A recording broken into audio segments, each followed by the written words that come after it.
আসসালামু আলাইকুম প্রিয় দর্শক, অনেক দিন বাদে ঢাকা শহরে ঘুরতে আসলাম। ঘুরতে ঘুরতে ভালোই লাগলো। আসলে এখনও দেখি আগের মতন ঢাকা জাম, আরও বেশি একটা জামও হয়েছে। সদরঘাটে আসলাম, তারপরে গাবতলী গেলাম, অনেক জায়গা ঘুরছি। কমলাপুর রেল স্টেশনে গেছি, সাভার গেছি, মিরপুর গেছি, অনেক জায়গা ঘুরছি। আসলে কি সব জায়গায় ঘুরতে ভালো লাগলো।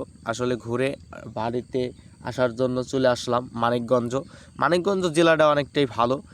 সেটাও একটা শহর, ভালো একটা শহর। আসলে সে মানিকগঞ্জ জেলা আছে আমাদের পাটুরিয়া লঞ্চঘাট, আবার আরিচা লঞ্চঘাট। এই আমরা তো পাবনা যাব না, পাবনা যাইতে গেলে পারে হলো আরিচা লঞ্চঘাট দিয়ে যাইতে হয়। আমরা তো রাজবাড়িতে আসবো। আসলে রাজবাড়িতে আসতে গেলে পারে পাটুরিয়া লঞ্চ আর দৌলতদিয়া পাটুরিয়া জংশন এইখান দিয়ে আসতে হয়। হেসে আমরা পাটুরিয়া লঞ্চঘাট আসলাম। পাটুরিয়া থেকে লঞ্চে উঠলাম। লঞ্চে উঠে লঞ্চ ছাড়া তো অনেক দেরি আছে, তার জন্য আমরা একটু খাড়া রয়েছি।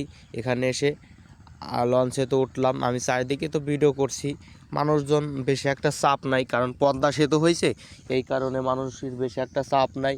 এখান দিয়ে মানুষজন যায় কম দেখতেছি এখন, আগের চেতেও। আগে আসতাম অনেক মানুষ, লঞ্চ ভরা থাকতো, আর এখন বেশি একটা লঞ্চে মানুষজন নাই। তার জন্য আমি উঠে তো অনেকটাই ভালো হলো, কারণ ফাঁকা ফাঁকা ভালো লাগে। আমি তো এই যে দেখতেছেন লঞ্চের উপর তলায়, তারপরে মেশিনের যে উপরে একটা ছাদ আছে, সেই ছাদের পার উঠে গেলাম।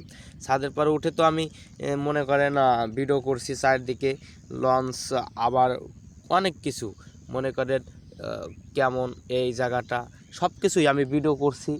ভিডিও করতে তো আমার কাছে ভালো লাগে, আমি তো ভিডিওই করি সবসময়কার জন্য। এই যে দেখতেছেন আপনারা, এই লঞ্চ ঘাটটা অনেকটাই ভালো। আসলে ভালো থাকবেন,